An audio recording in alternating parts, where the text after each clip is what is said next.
Hi everyone, I'm Kisha Tyrrell, your host of Beauty and the Wise, the ultimate lifestyle and wellness podcast where we empower women over 40 to redefine the narrative around aging gracefully. Some may call it aging gracefully, aging well, healthy aging, empowered aging, or even anti-aging. We are here to help you define what it means for getting older. We want to support you and help you advocate for your own health and well-being.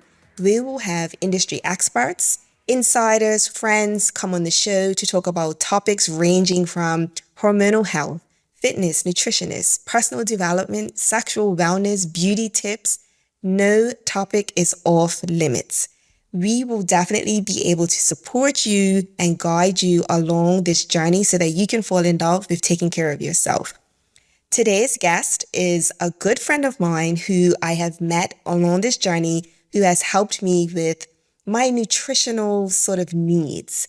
As you would know in one of my previous episodes, I am in menopause and there were a few lifestyle changes that I needed to address in order to get me through it. And my nutritional needs was one of them. Nerseh Douglas, Holistic Nutritionist, is here today. Welcome, Nerseh, to Beauty and the Wise. Thank you so much for having me. No problem. So, Nerseh, let's talk about you. Give us a little background into how you got into this space. Okay, so I graduated as a geneticist and I went on to work for the pharma industry, believe it or not. So, but my passion always had been health and nutrition and adopting a more healthy lifestyle. And then back in 2010, my husband got a job opportunity to move to Bermuda. And I saw that as my kind of opportunity to move more towards what I was passionate about. Okay. So I retrained as a nutritionist and here we are today. All right. So let's jump in. When we met a few years ago, again, I literally told you I was not eating. Like I wasn't eating. I wasn't hungry. Yeah. I wasn't losing weight. I was stressed. So let's talk about what's it like working with a nutritionist, especially for a woman that is going through some changes and just needs some help. Yeah. Well, hopefully you saw the benefits and hence why we're here today. I would definitely recommend anybody, regardless of the age group, but especially in that kind of 40 plus bracket where we're seeing massive hormonal changes, massive bodily changes. A lot of women don't even recognize who they are in their body anymore. It can be very stressful. To definitely spend some time with a good nutritionist that you trust and you can bond with. I think that's really important. You and I were really lucky. We built a relationship quite quickly. Yeah. That's important, I think. You invest in all aspects, like you go and get your hair done, you get your nails done, you get facials done, things like that. And, you know, seeing a nutritionist, I think, should really be as part of that as well, just to have a helping hand along this journey, especially during this period where there's a lot of change going on. There's so much conflicting information out there through social media, through people wanting to sell books, through wanting to sell products, and it's all conflicting. And it makes it sound very complicated, or actually it doesn't need to be. And I think you and I broke it down into basics and it was manageable for you to do so. But I can totally understand how it can become very overwhelming, overpowering almost. And a lot of women just really don't know what to do, or they'll follow a faddy diet because a celebrity said so. But of course, that doesn't do what they want it to do. And then they feel demotivated and then it's this whole vicious circle. So working with a nutritionist is very important in the fact that they can recommend you things that are tailored to you and specifically. So when you follow a diet that you've seen on the internet or a celebrity endorsed product or something, it's not necessarily what's going to work for you as an individual, right? So you and I went back and forth until I found out a little bit more about you, how your body works, how your hormonal changes were affecting you. And we kind of like went a little bit back and forth until we managed to get the right formula. Yeah. And not to say that formula is going to be forever productive for us. We had to keep tweaking it, didn't we? As you were challenged with different things in your life. And that's typically how it goes. But a nutritionist would empower you and give you the tools that you need as a person that's bespoke for you. And that's where the difference is. And they can also make recommendations based on, you know, you and I did some stool testing and saliva testing and things like that. So look at what's going on in your gut, what your hormones are doing. And then, you know, if needed, make recommendations on some good options of supplements. And, you know, we can talk about that all day again, because as we know, supplements aren't FDA approved and not all supplements are made the same. And, there can be such thing as overdoing the supplements as well. So again, I think nutritional guidance from a good healthcare professional would be really valuable there. You definitely touched on a lot of points there, especially in regards to overdoing it. You talked about gut health, you talked about different supplements. So let's break it down. Let's start out with the importance of gut health. Okay. And what this looks like. So I'm really big into gut health, and I honestly think that everything going from, our stress levels, the way we react towards stressful situations, our ability to lose weight, our sleep patterns, and even further on down to, diseases such as Alzheimer's and cancer and things like that. Everything is governed by our gut. And we've known for centuries that there is an axis between the gut and the brain, and they communicate multiple thousand times, should I say, a second. And it goes down to this. Even have sayings, don't we? Like I felt sick to my gut, or I had butterflies in my tummy. Like we know it because they do communicate, and we get those kind of little twings. But I guess we never really thought about how much they communicate. Yes. So.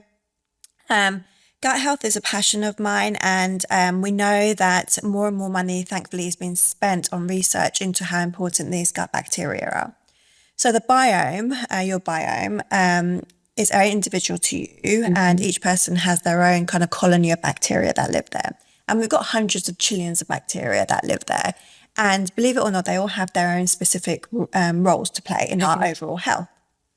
Now, through aging, through the use of medication, especially antibiotics, through our unhealthy lifestyles and the consumption of ultra-processed foods and additives and preservatives and colorings and, the pesticides and things like that are used, unfortunately, now on our produce, stress, sugar consumption, and we can go on about lots of different things. This can lead to an imbalance of the bacteria, which we call dysbiosis, which was discussed in great depth. So when this happens, this means that we have an imbalance of the good and the bad gut bacteria, and we need to address it. One way we can test for this is through stool testing, and we use the Genova test a lot here on Ireland, and it gives us a really good comprehensive idea of what's going on the inside of you. And I would really recommend most women over the age of 40 to have that done, just because I think it's just, knowledge is key, and we need to know what's going on so we can address it, so that we can get the results that we need. Often we get, women complaining that, regardless of what I do, I cannot lose weight. And when we run the test, we see actually you have inflammatory markers, which means that you're probably eating things that your body isn't loving. You're really doing the protein, you're taking a lot of protein in because somebody has told you to maintain good muscle mass. However, you're not digesting it because we're seeing undigested food particles in the stools. So this gives us a lot of information as to what's going on the inside of you. Again, a bespoke plan can be made based on that. With regards to the bacteria, some bacteria, unfortunately, if left, if you aren't feeding them, so believe it or not, they have their own favourite foods. And if they're not getting their favourite foods, they remain dormant for a little while. And if left dormant long enough, they can actually become extinct. And then we have a bit of a problem. However, studies have shown that within even a 48-hour period, we can change our biome. That's how quickly these multiply. So that's really interesting and very exciting for us, because all it takes is 48 hours and you're already on the path to better health. God, that's a whole weekend of partying that you could completely different. Exactly, right? Exactly. So in order to promote the best gut health that we can, I always use the analogy of if you were planting a garden, or if you were going to build this beautiful herb garden or flower bed or whatever. Initially it takes a lot of work, doesn't it? Like, especially somewhere like Bermuda, where you're constantly having to water it and fend off the bugs and things like that. It's very similar. We're essentially growing a big garden inside of us, right? So initially it is a lot of work. So we need to, feed them the right amounts of food, keep away the poisons, make sure we're hydrated, make sure our stress levels are down, etc., etc. But once we've got our colony going, not that you can step back to old ways again, but it does become easier. Okay. So foods that we encourage to eat for a really healthy gut biome would first of all start with plant-based foods. So all the research that comes out, including I don't know if you ever heard of the Zoe study back in the UK. It's one of the biggest studies in the world that looks into the gut health. They really encourage us to consume 30 plus plant-based foods a week. Okay. So I get that every time I say that. Yeah, And everyone looks at me like, oh my goodness, how on earth am I going to get 30 plant-based foods? But actually, Kisha, it's actually not that difficult, because if you think about it, all our herbs and spices are from the earth. Okay, fine. All our nuts and seeds are from the earth. Okay. Plus, obviously, all our plant-based proteins, like, all your legumes and your things like lentils and quinoa and chickpeas and chia seeds and flax seeds and all this kind of stuff. And obviously, all your vegetables as well. So if you're quite clever and you're a little bit creative, it is very doable. Okay. So I always say to people, like, rather than just use one base for your salad, like just a spinach, you just said, right? How about we do spinach, kale, and arugula? You've already got 3 there. And mix them up, right? In your salad dressing, how about we blend up some garlic, ginger, coriander, olive oil, and some, I don't know, turmeric or ginger or something. That's already another 5, right? So we're on to 8 already, and you've got nothing else on your salad. Exactly. So if you are, and then you can put some nuts and seeds and some, I really, really like the, and we can do another session on, different brands and things that are on island that I find really useful. The Linwood's mix, I think I've got you one as well. Absolutely. And all of those mixes, they've got about 4 or 5 different cold pressed seeds in them. A sprinkle of that gives you another 5. So now we're up to order 13, and it's just one salad. Again, we've got no other vegetables on there.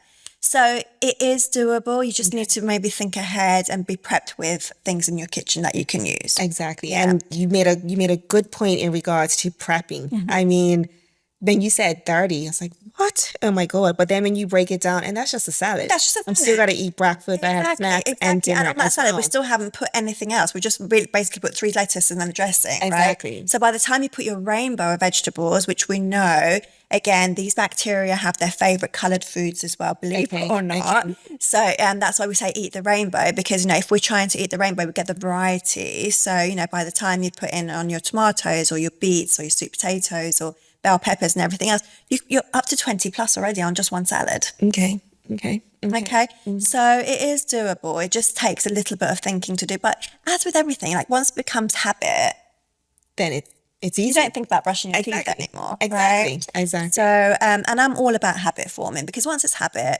then it's not a chore and you're going to stick to it. So once it's a chore, no one's going to do it. Or they're going to do it for a little while and then life gets in the way and it doesn't happen again. Exactly. It's about incorporating it into the day. Absolutely, yeah. Okay. And when you and I started, I was like, let's make little changes that are doable around your routine right now. And then once we're comfortable with that, we introduce smaller changes. It's not about reinventing the wheel. And like a lot of these books that you read and a lot of this press in the media about, shift 10 pounds in 2 weeks or whatever, it doesn't need to be that complicated. It honestly doesn't. Unfortunately, people do want a quick fix. Yes, absolutely. I'm still waiting to lose a few more pounds, but okay. I've learned to be patient. We need to be patient, because we know that in the long run, that's what's going to be sustainable for us, right? Those 10 pounds, but you will probably lose them. It's going to take a lot of effort on your behalf, but then how quickly are you going to gain it back again? Yeah. Exactly. Right. Exactly. Plus the fact then by the time you've done that as well, you probably lost some muscle mass, because we know that's not sustainable and your metabolism's lower and your gut health has probably been affected, because they often, I don't say always, promote ultra processed foods as part of these calorie restricted diets, which we know aren't good for our gut health. Exactly. And it's definitely, like you said, it's about tweaking, it's about figuring out what works, because one of the topics I wanted to discuss was, you hear about protein, especially for women as they get older. You need to double up and triple up on the protein that you're eating, depending on which meal that you're eating it at. But not all protein is the same or good for you. No. And I do get a lot of women who start their day with a smoothie or a protein shake. I know we've spoken about this as well.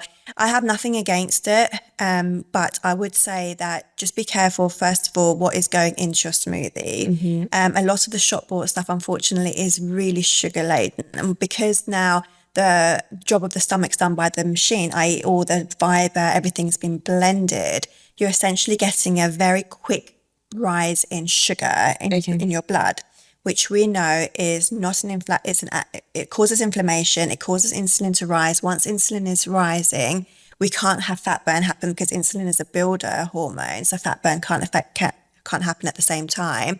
Obviously, it's not great for us in terms of prediabetes and all these inflammatory diseases as well. So I would definitely say, if you are going to look to do something like a protein shake, make sure it's totally balanced. So firstly, where is your source of protein coming from? What else is in that powder? How clean is it? Are there artificial sweeteners? Mostly there are.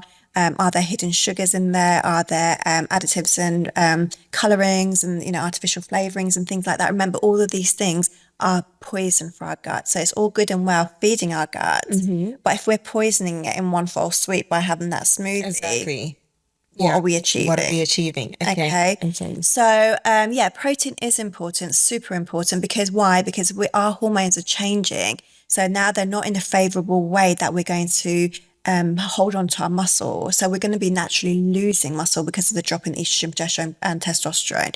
So, but not only the protein important, but weight-bearing exercise is even more important, right? So the two go hand in hand. So we need to load the bone and load the muscle in order to build. Which then eventually leads to lean tissue, exactly, which then eventually leads to a change in body composition, i.e. we've got more lean tissue than fat, then you're going to lose your inches. Now, this is why I always say to people, don't get hyper focused on the scale. Why? Because we all know that muscle weighs way more than fat tissue. And so, you know, if you are eating well and you are eating to promote this muscular gain, which we definitely want, I'm not saying to, you know, bulk up and become a bodybuilder, but who doesn't want some tone, right? And also with that tone comes, you know, a rise in your metabolism. So, you know, you're not going back and forth, like losing the same 10 pounds all throughout your 40s and 50s. That was I saying? That's right, the scale. The scale might not shift or it might even go up, but that's a good thing because we know fat weighs more than, protein. Weighs more than fat. Exactly. But actually your circumferences is where we need to focus on. So I always encourage everybody to, you know, get your personal trainer or yourself or a friend or somebody to take a measurement, maybe just around your belly button, and maybe use that as a focal point of your measure of success rather than what the scale says. Because, you know, the scale can go up and down if you've used the bathroom, if you're dehydrated, if you've had a salty meal, if it's the time of the month, for so many different reasons.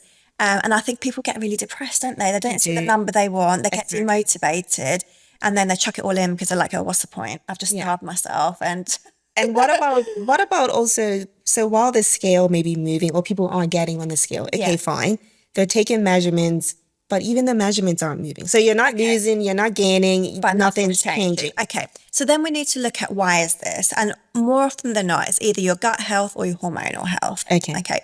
And weight loss isn't really that complicated, or it can be complicated.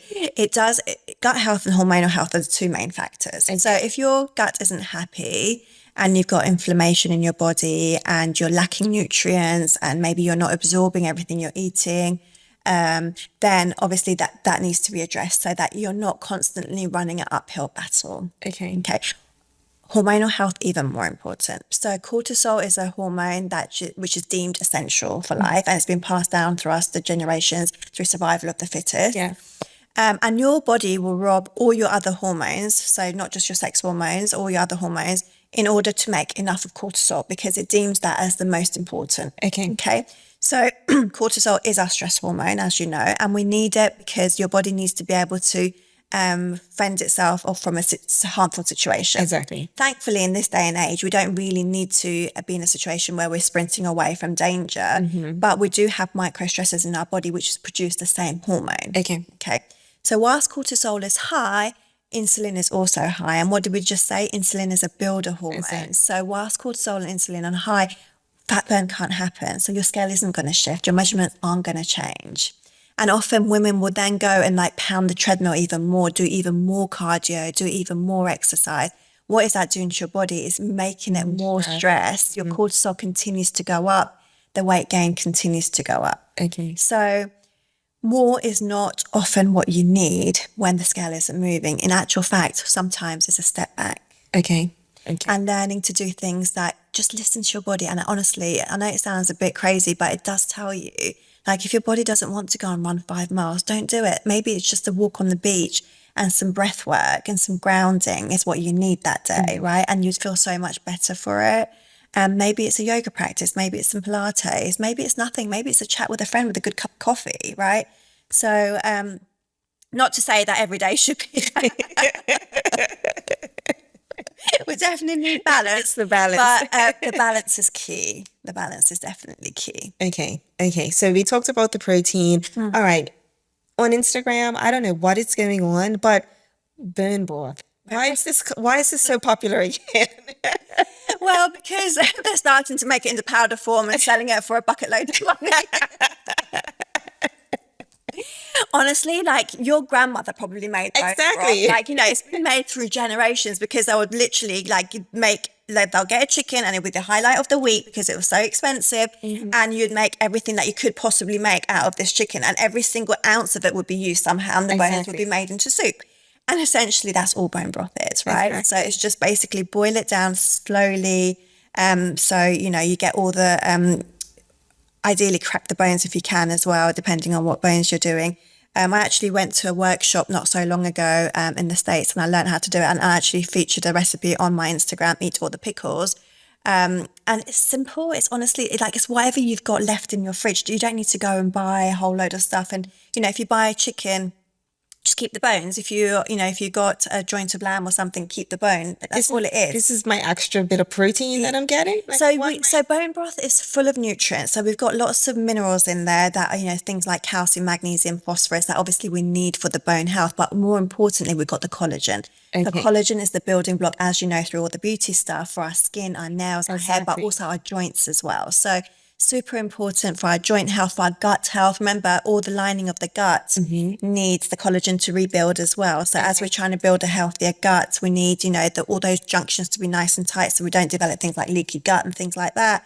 And it's got protein in it, it's got the minerals in it. It's just very nutritious for us. But like I said, you don't need to go and spend an absolute fortune buying these powders. And then again, if you did do that because of convenience, and I'm all for convenience, then just make sure you read the labels, like what is the source of this? Like where, isn't from an organic animal? How has it been processed? Just be careful what you're buying. Okay. Yeah. Well, you touched on reading the labels, and I know we're going to bring you back. Oh, yeah. And we'll get into the detail, but just very high level, reading the label, going to the grocery store, what should people be looking out for? Yeah, super careful. I mean, my red flags always are low. If I see low fat, low sugar, any kind of health claim on the packet, that 100% makes me turn around and look at the label, because more often than not, we're going to have artificial sweeteners in there, which again, we can spend a whole session talking about artificial sweeteners. I would avoid them like the plague because, one, they are poison for our gut bacteria, like we've already discussed. Secondly, they're going to raise your insulin because your body still thinks it's sugar. Okay. However, the sugar isn't arriving, so insulin remains high, and it remains high, and it's waiting, and it's waiting, and it's waiting. So your insulin stays higher for longer versus if you just had the sugar and it comes back down again. Okay. So in actual fact, there are studies to show that people that have a lot of like diet sugary diet kind of beverages, or diet snacks and things like that, gain more weight than the person that doesn't, because of this insulin. Because of that. Okay. Yeah. Okay. What were we talking about? Labels. That's right. Yeah. Yes. So labels. Yeah. So read the back of the labels and look for, anything that's not going to be in your kitchen. If you can't read it to start with, if you can't actually pronounce the name, then there's your red flag already. If you read it and you're like, what on earth is this? And you need to get Dr. Google out to check, there's another red flag for you. If there's more than 5 ingredients, there's another red flag for you. Often as well, what they do is they'll put 4, 5, 6 maybe sources of sugar, but because they have to put the ingredients in the order of how much of that ingredient is in the product, what they'll do is they'll put honey, and then 5 ingredients later or 3 ingredients later, they might put something like glucose syrup, and then a few ingredients later, they'll put like rice syrup or something like. So it's basically named different things, and it comes in different formats, but actually it's all sugar. Okay.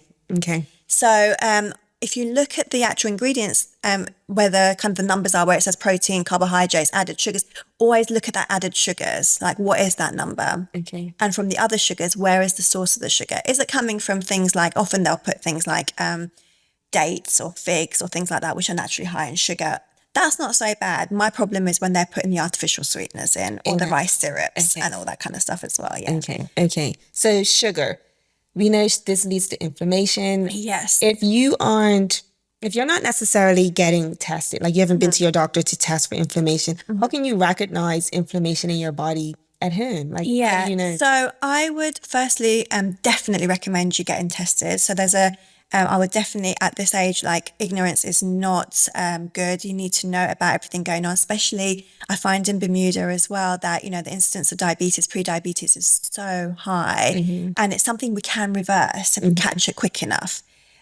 So I would definitely encourage you to get a full physical and get your A1C checked, get your blood glucose checked, get all of these things checked, because we can reverse it very easily through diet and lifestyle.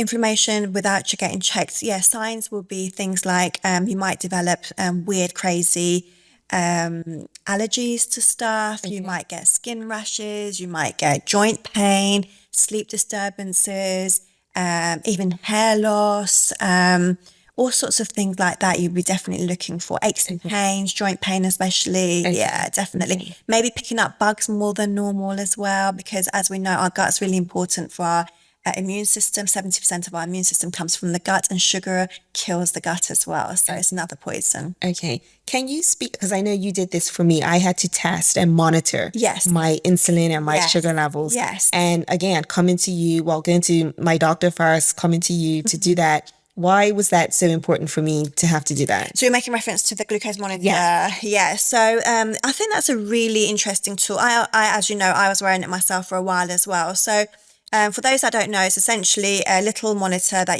goes on your tricep. You may have seen people wear it. And then nowadays, actually, it connects to your phone, so you don't need to keep swiping like we used to. It's upgraded slightly. So your phone and this monitor are constantly in communication. So it's basically measuring your blood glucose levels. And why is that important? Because, you know, if, like I said, you know, each person is individual and different, right? So I might eat a banana and it might have no effect on me whatsoever, or very small peak.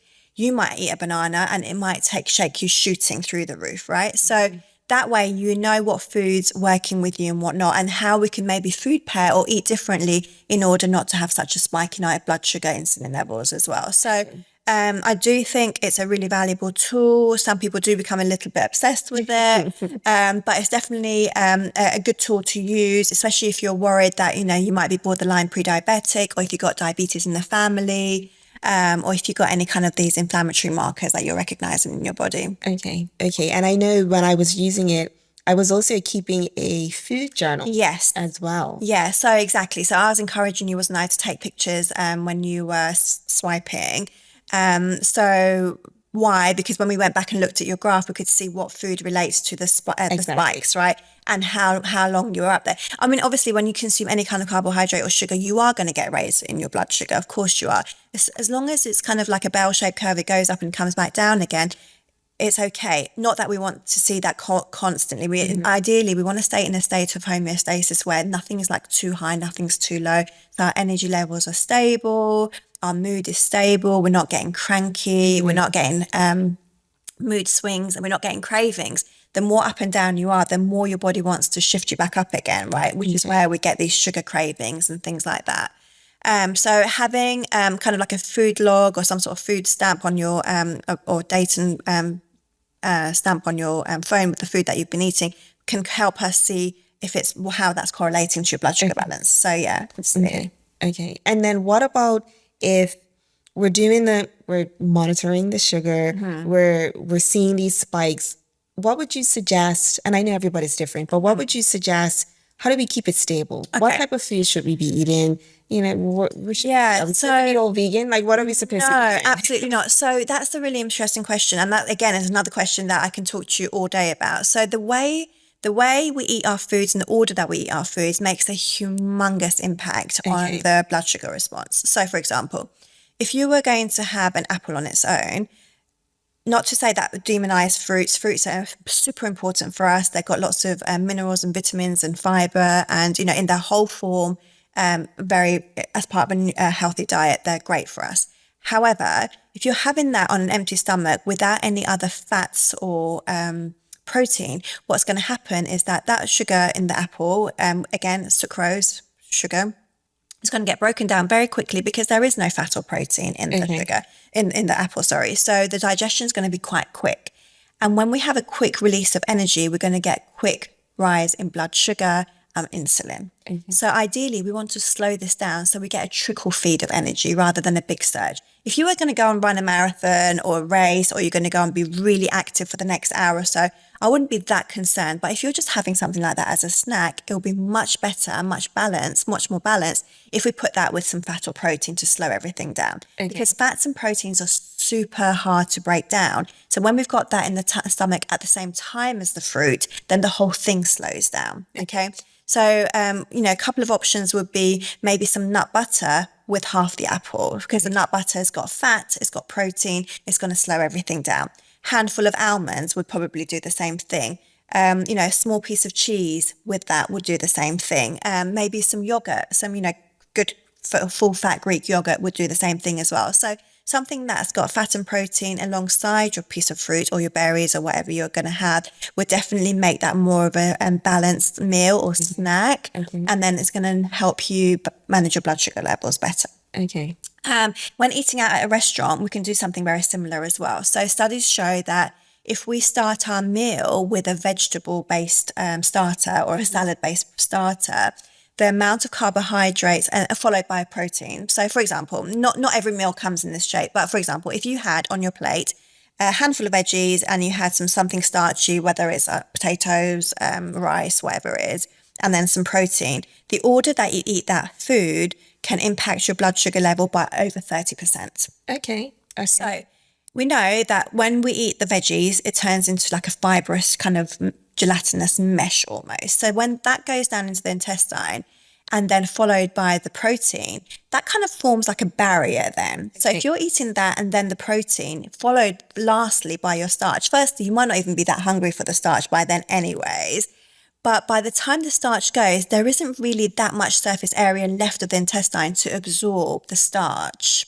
So a lot of that starch then moves on to the colon, where we don't really absorb much from there, and it becomes gut food, which is super important. So things like resistant starch, as you and I have spoken about. So things like potatoes and rice and things like that, cooked and cooled, become resistant. We can talk about that again as well. As you can see, I'm very passionate about it. And they become gut food, and they feed the good gut bacteria and produce short chain fatty acids, which have really good health benefits for us as well. So the order of eating your foods is super important. The way we pair our foods is super important. Things like apple cider vinegar are really important. So, not for everybody, I totally get it. But, if you were to go to an Italian restaurant, for example, and you're going to have a delicious meal of pasta or pizza or something like that, start with a salad. A salad with vinegar on it, not necessarily apple cider vinegar, as long as it's not balsamic. Balsamic has got more sugar in it and less of the acetic acid that we're interested in. The acetic acid and vinegar is really interesting for us because firstly, it helps to promote the uptake of sugar molecules out of the blood into the muscle, but also helps with the metabolism of it as well. So we're basically removing the sugar out of the blood to reduce the blood sugar levels and the insulin levels as well. And so by having that, and also you've got now your fiber as well, haven't you, from the salad. So by the time you move on to delicious pasta or pizza, whatever, hopefully you're not going to be absorbing as much of those carby calories, and you're going to balance your blood sugar a little bit better. So my salad with pizza is absolutely fine because I'm balancing it out. As a treat. Exactly, as a treat. Once in a while. Once in a while, as a treat. And then that goes on to, desserts as well. Like, who doesn't love a dessert? Like, I'd be absolutely lying if I didn't. And, who doesn't want to go to Huckleberry and have one of their cronuts? But have it as a dessert. So make sure the rest of the meal is fully balanced. You've got good amounts of protein, you've got good amounts of fat, and then you're having it as a dessert rather than on an empty stomach. So the worst thing you could possibly do is consume these things on an empty stomach, because we have no fat, we have no sugar. All of a sudden, we're going to get this massive rise in blood sugar, massive rise in insulin, which I guess ties back to what you said about your breakfast smoothie. Like you're waking up, you probably haven't eaten for 12, 13 hours. And now all of a sudden you're going to hit surge of sugar. Exactly. Yeah. So a much better option, I guess, would be, maybe have some Greek yogurt with some homemade nutty granola, some berries in there, maybe some berry compote. I've got lots of recipes on my Instagram, Eat All the Pickles, about ways that you can, prep these things. And they stay in the fridge for up to a month. So you don't need to do it every month. You can make a nice berry compote with all your chia seeds and flax seeds and things like that in there. Again, good fats, and they're going to help kind of stabilize the blood sugars throughout the day. And you're right. These ideas will be helpful, especially when it comes to snacking, especially if you're not eating all day, a big meal or something, but you have snacks at your desk. Exactly. And we're mindlessly eating as well, but at least we want to do something healthy. And that mindless eating is something that I see all the time. People driving in their car and mindlessly eating because they're bored, because they're stuck in traffic on East Broadway. They are doing something on their, on their laptop, and it's a task that it's kind of like they really don't want to do, so mindlessly snacking away. Or watching a TV program, and that you're not really even registering the food that you're consuming, and it can add up to a lot of calories. So, my number one rule would be really just try to avoid eating when you're doing anything other than eating. Try to avoid eating when you're doing anything other than eating. Exactly. Because then you can focus at the task on hand. What you're doing. You can actually be mindful. You can enjoy it, whether it's a treat or a healthy meal or a salad or a soup, or it doesn't matter what it is. Just focus on that. Okay. Right? Okay. Eat slowly, chew it, enjoy it, and then listen to those cues that actually I'm getting full. And, and the other thing is, don't feel like you need to finish everything. Portions are humongous, especially when you go to the States, who can finish that? Don't feel obliged to finish it.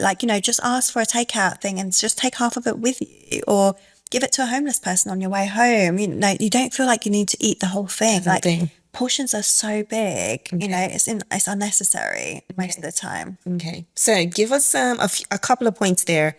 Give us some tips on, people are busy. People, I know we need to be meal prepping, but give us some tips on how to stay on top of our meals and eating healthy and making it easy. Yeah, so, frozen foods are often demonized, but actually I think on this island, they are my to-go-to. Really? Because often with the good quality stuff, it's called flash frozen, which means they pick it and they freeze it. Okay. So when that's done, the nutritional content is kind of blocked in. Okay. Whereas unfortunately, because we're on a tiny little island and we produce so little, I definitely, by the way, promote anybody to go to the farmers markets and buy anything that's Bermuda based, because we know that it's picked when it's ripe. Our farmers are relatively clean. I know we can't label organic because of proximity of a lot of these farmlands to the road, but we know that, a lot of our farmers don't use pesticides and things like that, nasties on their fruits and vegetables.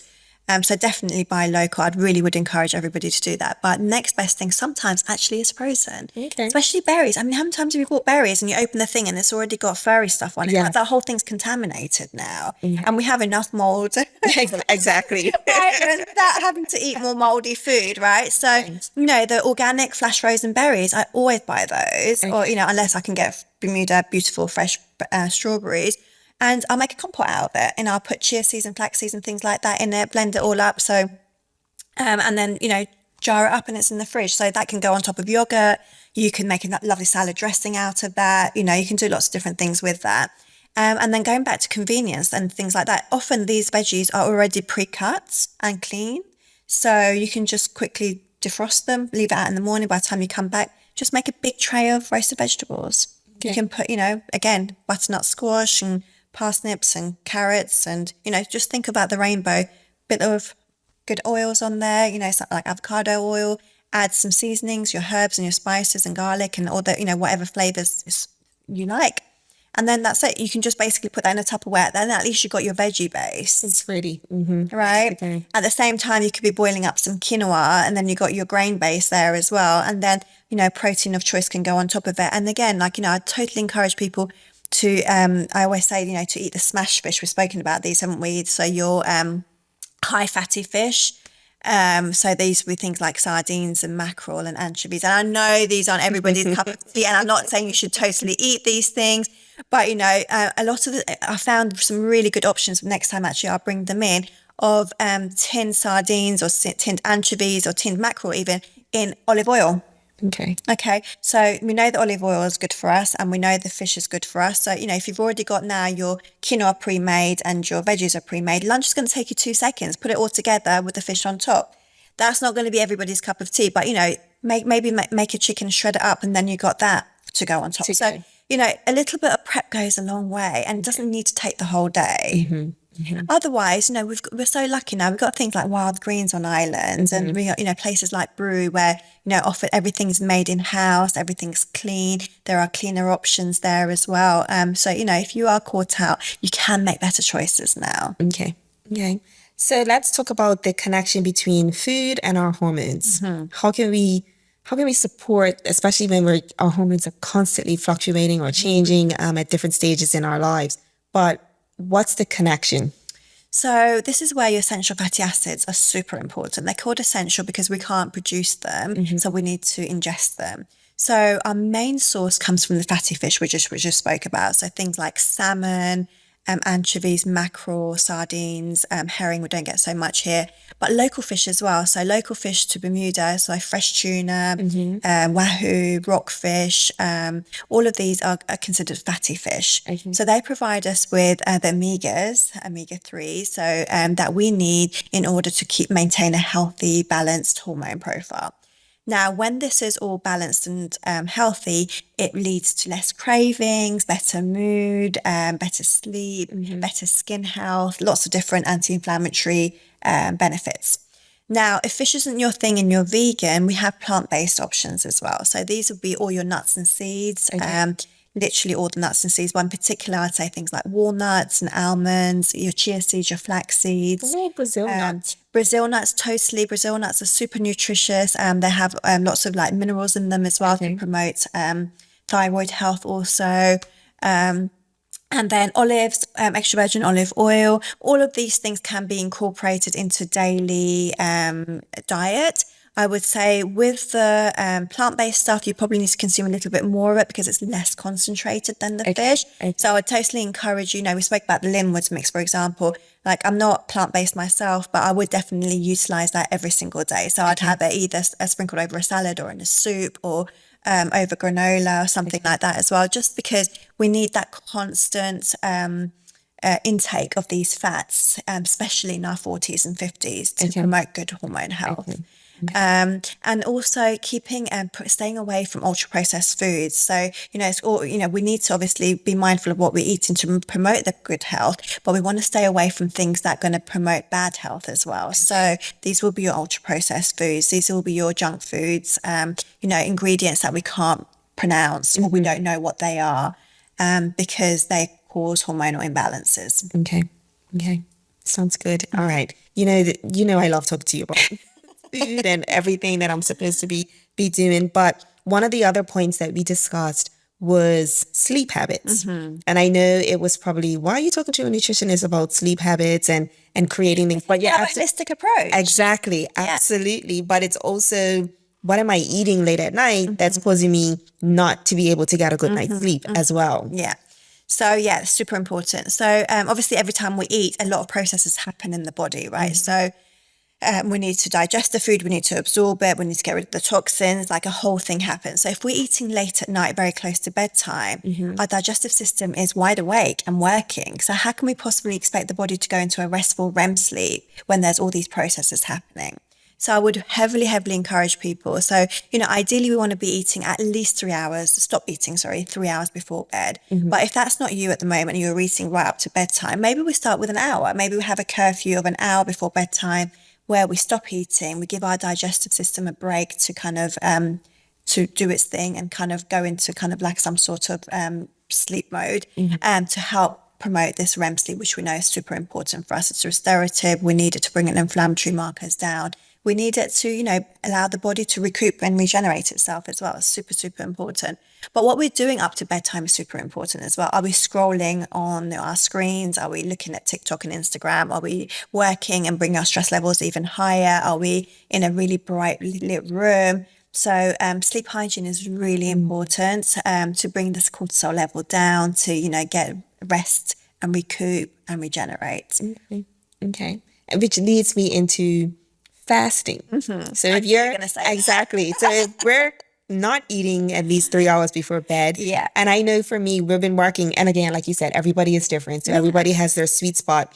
I know we started out with, well, let's try 12 hour or 14, or let's get to 16. And I know for me that 14 to 16, sweet spot. I feel a difference. So I love intermittent fasting. I actually did my dissertation on intermittent fasting, and I would not consider this a diet. I would consider it a lifestyle. Why I love it, not just for weight loss, not just for reduction in inflammatory markers, but because your body needs a rest from eating. We just like, if you're eating all day long, it's almost like if there was pedestrians and cars on Front Street all day long. Like, when would the cleanup operation ever happen? Our gut needs a cleanup operation to happen. We need a time when there's no food or little food, so that, the macrophages can go and eat up at that kind of mucosal layer. We can replace cells that are no longer providing for us. We can regenerate. We can regenerate the digestive enzyme. Like, we're constantly utilizing them. We don't have time to regenerate them. So then if we're not breaking our foods down properly. So it's really important for the overall picture of good health. But also, I love it because it's so flexible. How flexible is it? You can start your eating window when you want. You can finish it when you want. Like, if you're eating out, one day you're out with your girlfriends or you got client dinner or something, you don't finish eating until 9 p.m. You just open your eating window a little bit later. If you're traveling, you can play with that as well. So it's super flexible, which is why I really like it. And more importantly, it definitely makes a difference. It makes a difference. It totally makes a difference. So if you are new to intermittent fasting, I would definitely say, if you just stop eating an hour before bed, and hopefully you're sleeping for about 8 hours. So that's already 9 hours. So to get to the 10, by the time you've kind of brushed your teeth and done your thing and got ready for work, that's already 10 hours. Exactly. So, maybe just start there and then maybe increase it to 11, like every week, try to increase it by an hour until you kind of find your sweet spot as well. Okay. So, I'm a big fan of it. Yes. Okay. I definitely noticed the difference. Yeah. And me too. And I've actually kind of, like you said, it's a lifestyle switch. So I've reorganized my life around, I need to have dinner done by 6:30. And don't you think that you feel off if you don't? I do. I mean, if people call me and say, let's go out to dinner, it better be an early reservation. I am not sitting down to eat dinner at 8:30 anymore. Absolutely. And don't you think that now, like in the morning when you wake up, the thought of having food is really not attractive to you? Like, that's the last thing I want to do. Like, hydrate 100%. But the thought of having food, like, because my eating window is 11 till 7, not necessarily at the windows, like at the weekends, whatever goes pretty much. But waking up and having food first thing in the morning is really not that attractive anymore. Yeah. But I think your body just adapts. It does. Honestly, when you first start and you're just like, you literally want to eat your arm off, you're like, how am I ever going to adapt to this? This is horrible. I hate it. Well, if you are doing it slowly, like we said, like an hour a week or something, increasing by an hour a week, firstly, you wouldn't feel like that anyway. But honestly, like, give it a few months and it just becomes so natural, right? Absolutely. So that when I do eat something I'm not supposed to eat for breakfast, I feel it right away. Because like you said, I just finished fasting for 14 hours. And if I turn around and eat something full of sugar, I notice it right away. Exactly. And so we know breaking our fast with a high protein meal would be much more beneficial. Exactly. Because you keep insulin down for the remainder of the day. Exactly. Yeah. Exactly. Oh my God. Okay. So now, we touched on proteins, we touched on fasting, we touched on gut health. I mean, we talked about so much, and I know we mentioned earlier about supplements. And again, we're gonna have you back, but supplements, which is something that I know everybody tries to incorporate because they think of it as an easy fix or something. But what should people's approach be when it comes to taking supplements? Okay. So it's in the name, supplements. So supplements are not going to make up for an unhealthy diet, unfortunately. They're there to supplement an already healthy diet. And I 100% agree that we do need to supplement, especially like women in their 40s, because, the way that we digest and absorb foods is different. We don't really absorb as much of our foods anymore. Our requirements are different, right? So, the way our stress, our family life, the stress in our life, our jobs, our balancing everything as well. Like, it's very difficult to keep on top of everything, and supplementing can be very, very beneficial. But I would always do it under the guidance of a nutritionist or a healthcare professional that knows what they're talking about, hopefully maybe done some testing with you to see where you're at. My main 5 supplements that I really, really like to use on most people would be a good quality probiotic for gut health, magnesium, especially on our little island, because a lot of our food is imported. A lot of the soils in the world, due to monocropping, are lacking magnesium anyway. So magnesium, super, super important mineral for all aspects of health. A good quality omega-3 supplement for all the reasons we've just discussed, I would say. Possibly a digestive enzyme, depending on whether you're digesting your food very well or not. And a vitamin D supplement as well, because we know vitamin D is a hormone as we age, our ability to convert sunlight into vitamin D decreases, and it's super, super important for our bone health. Okay. Thank you. We'll definitely have a whole section for sure. And I was going to supplements. say, I would go to a company that uses independent testing, because there's no FDA approval, unfortunately, for supplements. So, you can make your own supplement tomorrow and label it Kisha supplement, and we don't know where your primary source is from. How bioavailable is this? Like, are we going to produce very expensive stools because nothing's actually absorbed? How can people find you if they need to ask you anymore? I would I would love any kind of questions. As you can tell, this is my passion. I live and breathe nutrition. I'm very passionate about all these topics.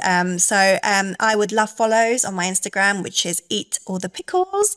I'm quite active on there. I like to find things that are accessible on the island, so that people can purchase them easily. So I always post about these things. And I can put my contact details Absolutely below. So if anyone has any further questions, then they can contact me for more information. Sounds good. I'll have you back. One of my friends, they were like, "Oh, she needs to take." They must have seen you in the grocery store talking to the butcher. Like, oh, I just watching her tell a butcher, "I need this cut or I need this milk." They were fascinated. Oh my goodness. Well, I always ask for the bones so I can make my Exactly.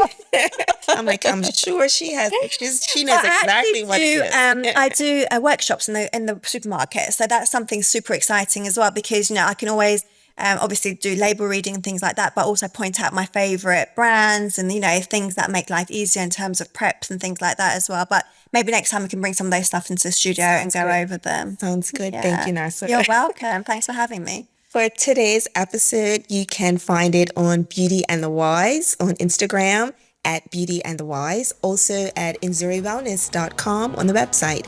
As Nerseh said, you can get in contact with us, send an email. You can find us on Instagram and send a message. If you have any other topics, especially in regards to nutrition and hormonal health, wellness, how it's all connected, by all means, reach out. Thank you again, Nerseh, for visiting today on Beauty and the Wise. And thank you to everyone that's listening in. Have a good day.